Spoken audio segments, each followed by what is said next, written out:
네, 오늘장 관세 불확실성 속에서도 히토류와 로봇 중심으로 선별적 강세가 이어졌습니다. 이제 중요한 건 내일의 방향이겠죠. 단기 조정 이후에 새롭게 한번 반등을 노려볼 수 있을지 지금부터는 김민성 주머니 매니저와 함께 전략 챙겨보겠습니다. 매니저님 안녕하세요. 네, 안녕하십니까. 네, 반갑습니다. 관세 전쟁이 또 불거지면서 오늘 히토류로 시작해서 히토류로 끝났던 하루였던 것 같은데요. 그래도 우려했던 것보다는 시장이 좀 잘 버텨줬던 것 같습니다.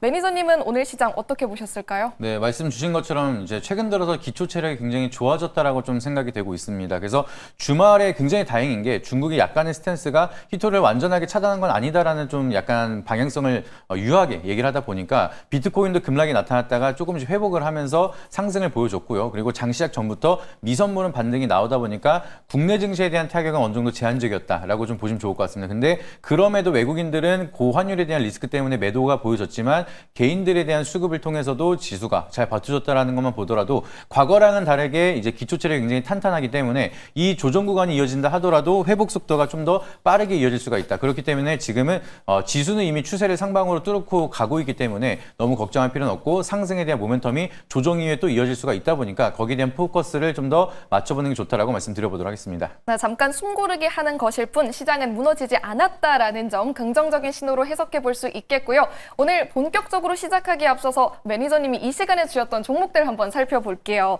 저희 한일철강 벌써 2차 목표가 돌파했는데 재점검 한번 해주시죠. 네, 한일철강은 워낙 좀 강한 시세, 조용할 때 말씀을 드려서 꾸준하게 올라가는 모습을 보여주고 있습니다. 그래서 차트 한번 보여주시게 되면은 이제 제가 조용할 때 이때 당시에 말씀을 드려서 지금 계속해서 올라가는 모습을 보여주고 있는데 목표가를 말씀드린 지 얼마 안 돼서 벌써 2차 목표가 달성을 했습니다. 그렇기 때문에 한일철강 같은 경우에는 제가 오늘도 텔레그램을 통해서 미리 말씀을 드린 게 일부 수익은 챙기자라고 말씀을 드려서 방송에서 똑같이 일부 수익은 챙기는 전략을 미리 말씀드려보도록 하겠고요. 그리고 추가적인 상방은 충분히 열려 있습니다. 지금 철강에 대한 모멘텀도 좋아지고 있고 이번에 한일철강은 저번에 말씀드렸던 것처럼 정치적인 모멘텀도 붙어서 좀 트레이딩 관점으로 좋은 흐름이 만들어지고 있는데 2차 목표가 같은 경우에는 추가적으로 반등이 나온다라고 하면은 5,000원도 가능하다 이렇게 판단이 되고 있고요.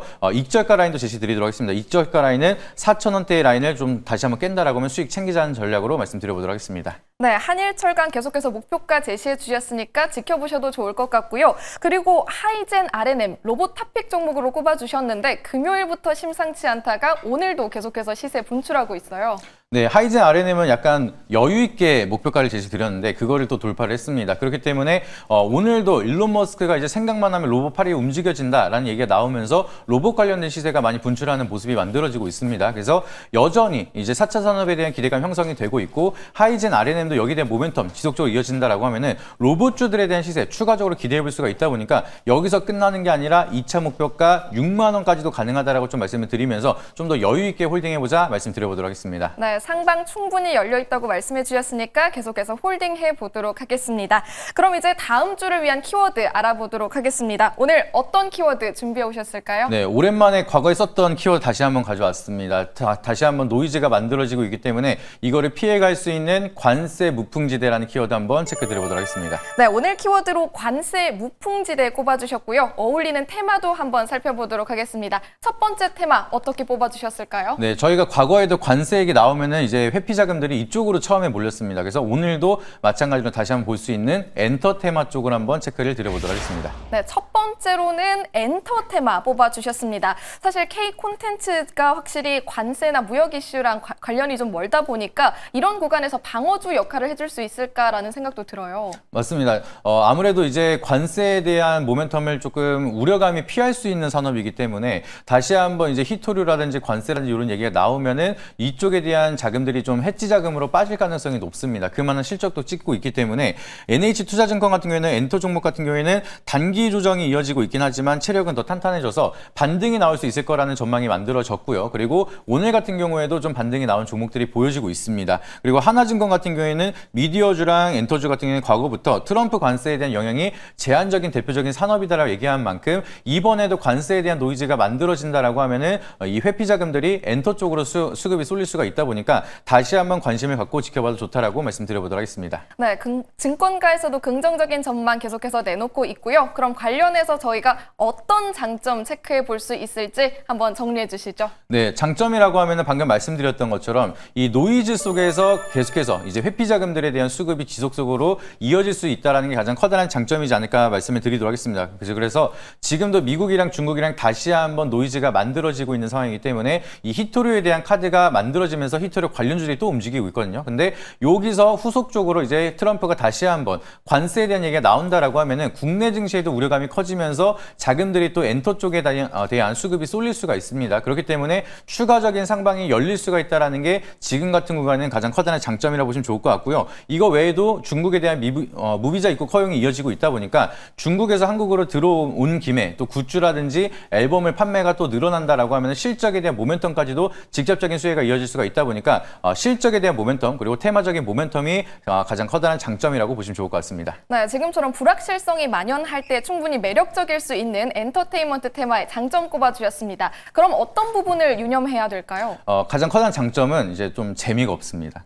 이제 막 드라마틱하게 올라가는 산업은 아니기 때문에 저조한 변동성이 조금 단점이다라고 보시면 좋을 것 같고요. 리스크 자금에 대한 좀 해지 자금이 좀 들어가다 보니까 뭐 수급 자체가 테마적으로 막 급등락이 보여주는 테마라기보다는 실적을 기반해서 서서히 우상향하거나 서서히 빠지는 이런 흐름을 보여주고 있다 보니까 좀 더 이제 변동성이 좋은 그런 종목이 선택을 필요하다라고 하시면 다른 쪽에 대한 포커스가 좀 쏠릴 수가 있다는 점, 이게 첫 번째 리스크라고 보시면 좋을 것 같고요. 이제 중국에 대한 외교적인 변수가 또 한번 어떻게 될지, 여기에 대한 노이즈가 또 한번 만들어진다라고 하면은 한한령에 대한 모멘텀, 이게 또 악재로 전환된다라고 하면은 세론이 이어질 수가 있다 보니까 이 부분도 한번 체크해 보시면 좋을 것 같습니다. 네, 무엇보다도 변동성이 적다라는 점 강하게 짚어주셨고요. 그럼 이어서 오늘 두 번째로 꼽아볼 테마도 한번 열어보겠습니다. 두 번째로는 어떤 테마인가요? 네, 아무래도 이제 기술력에는 관세를 매길 수가 없다 얘기가 나오면서 움직였던 바이오 테마에 대해서 한번 체크해 드려보도록 하겠습니다. 네, 오늘 두 번째로 가지고 와주신 테마 바이오 테마입니다. 최근에 제약 바이오 섹터 다시 관심이 좀 몰리고 있는데 이게 단순히 저가 매수인 건지 아니면 방향성이 전환되는 신호인 건지 궁금한데요. 네, 방향성이 충분히 전환이 될 수 있을 거라 보고 있습니다. 일정이 하나 있는데 11월에도 있고 12월에도 있습니다. 아마케에 대한 이제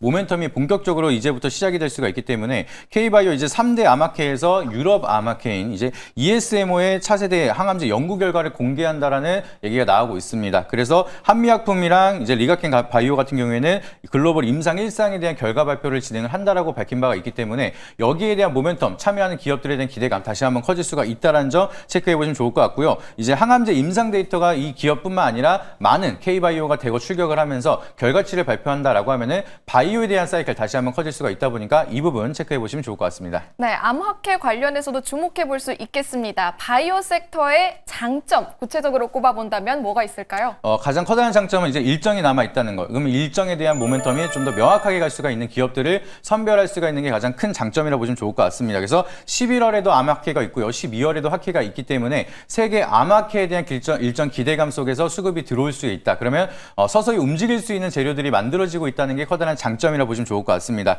그리고 이제 유동성 장세가 본격적으로 만들어진다라고 하면은 바이오 쪽은 빼놓지 않고 움직여질 수가 있기 때문에 고객 예탁금이 어디로 가느냐 여기에 대한 포커스를 맞춰본다라고 하면은 빼놓지 않고 바이오에 대한 사이클도 올 수가 있다 보니까 아직 시세가 나타나지 않았던 게 가장 커다란 장점이라고 보시면 좋을 것 같습니다. 네, 올해 이벤트가 남아있다는 점과 바이오 사이클에 대한 기대감까지 짚어주셨습니다. 그럼 단점으로 저희가 또 짚어봐야 되는 리스크가 있을까요? 네, 아까 엔터 같은 경우에는 너무 재미가 없는 게 단점이라고 말씀드렸는데 네. 바이오는 너무 롤러코스터인 게 또 리스크가 좀 클 수가 있습니다. 그래서 높은 변동성이 막 크게 이어진다라고 하면은 많은 상승을 보여줄 수도 있지만 반대로 많은 하락을 보여줄 수가 있다 보니까 여기에 대한 리스크를 미리미리 대응을 하는 거 외에는 실시간으로 대응하는 게 어렵다 보니까 그 부분 리스크로 좀 미리미리 체크해 보시면 좋을 것 같고요. 바이오 같은 경우에 특히나 제가 말씀드리는 이 바이오텍 기업, 임상 실험을 진행하는 기업 같은 경우에는 실적이 저조한 기업들이 대부분입니다. 그렇기 때문에 지금 유상증자라든지 10이라든지 이러한 좀 오버행 리스크가 나타날 수가 있다 보니까 여기에 대한 리스크도 미리미리 체크를 하시는 게 굉장히 중요하다라고 말씀드려보도록 하겠습니다. 네, 변동성이 너무 적어도 문제고 또 너무 커도 문제인 것 같습니다. 바이오의 단점까지 꼽아봤고요. 엔터와 바이오, 성장주라는 공통점이 있는데 이 중에서 매니저님의 픽은 어떤 테마일까요? 저는 그래도 약간 빠르게 움직이는 걸 좋아해서 변동성이 크지만 거기에 대한 장점을 극대화할 수 있는 바이오 선택해 보도록 하겠습니다.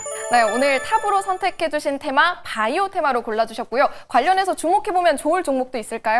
네, 최근 들어서 모멘텀이 새롭게 많이 커지고 있는 종목입니다. 아직 시장이 크게 부각이 되지 않았기 때문에 조용할 때 들어갈 수 있는 GI 이노베이션이라는 종목 체크 드려보도록 하겠습니다. 네, 오늘 탑픽 종목으로 GI 이노베이션 바이오 테마 안에서 꼽아주셨습니다. 단기 모멘텀 말고 중장기 성장 관점에서 볼 때 포인트 있을까요? 네, 지금 일단은 모멘텀 자체가 ESMO에 대한 유럽 학회가 있다라 말씀을 드렸는데 거기에 참여를 합니다. 그래서 여기에 대한 모멘텀이 좀 중장기적인 실적 기대감이 이어진다라고 하면은 단발성이 아니라 중장기적인 모멘텀으로 이어질 수 있을 거라 좀 보고 있고요. 지금 ESMO에서 발표하는 면역 항암제 GI102 여기에 대한 발표 데이터를 얘기를 하게 되는데 이 면역 항암제에 대한 기대감이 커질 수가 있는 게 단독요법에 대한 데이터도 있지만 이제 병용요법 키트루다랑 같이 사용을 한다라는 이제 데이터를 발표한다라고 하고 있습니다. 그럼 이게 성공적으로 데이터가 잘 나온다라고 하면은 전 세계 면역 항암제 중에서 가장 많이 팔리고 있는 키트루다를 같이 함께 판매를 할 수가 있기 때문에 굉장히 수요가 늘어날 수가 있다라는 커다란 실적 기대감이 만들어질 수가 있고요.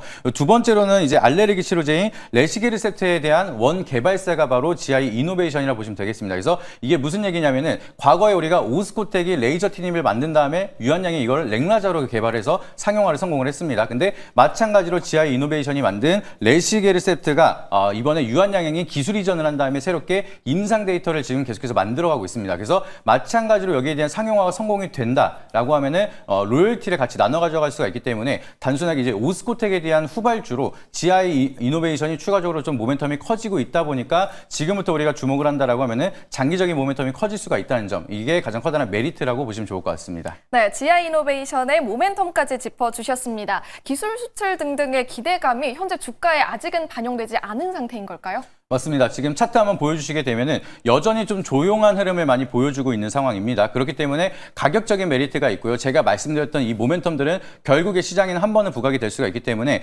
가격에 지금부터 우리가 접근을 해도 되는 구간이라 보시면 좋을 것 같습니다. 그래서 넥스트 트레이드로도 접근이 가능하기 때문에 현재가로 편히 말씀드려보도록 하겠고요. 제가 말씀드리는 모멘텀이 부각이 된다라고 하면은 전고점도 충분히 돌파할 수가 있는데 1차 목표가는 그거보다 조금 아래로 24,000원 1차 목표가 제시드리도록 하겠습니다. 그리고 손절가 라인 추세에 있다라는 여기서 10%인 17,700원 제시드릴 할 테니까 가격 전략 참고해 보시길 바라도록 하겠습니다. 네, 오늘 탑픽 종목인 GI 이노베이션의 목표 주가와 손절 라인 짚어주셨으니까 꼼꼼하게 체크해 보시길 바라겠습니다. 또 이 종목 외에도 다양한 인사이트 들어보고 싶은데 김민성 매니저님 만나려면 어디로 가면 될까요? 네, 네이버 밴드에 김민성 검색하시게 되면 제가 운영하고 있는 밴드가 나오게 될 겁니다. 그래서 밴드를 통해서 여러분들이 시장에서 중간중간 봐야 되는 중요한 이벤트들 계속해서 해석을 해서 말씀을 드리고 있고요. 그리고 제가 최근 들어서 종목에 집중을 한다라고 말씀을 드리고 텔레그램 입장 계속 말씀을 드리고 있는데 오늘도 다양한 종목 많이 말씀을 드렸습니다. 그래서 여러분들이 지금같이 빠른 순환매 사이클이 만들어지는 시장 속에서 어떤 종목을 우리가 어떻게 대응을 해야 되고 어떻게 매수를 해야 되는지 여기에 대한 디테일한 정보 텔레그램을 통해서도 말씀드리고 있으니까 네이버 밴드 입장하시고 공지사항에 있는 텔레그램까지 입장하셔서 다양한 정보 받아보시길 바라도록 하겠습니다.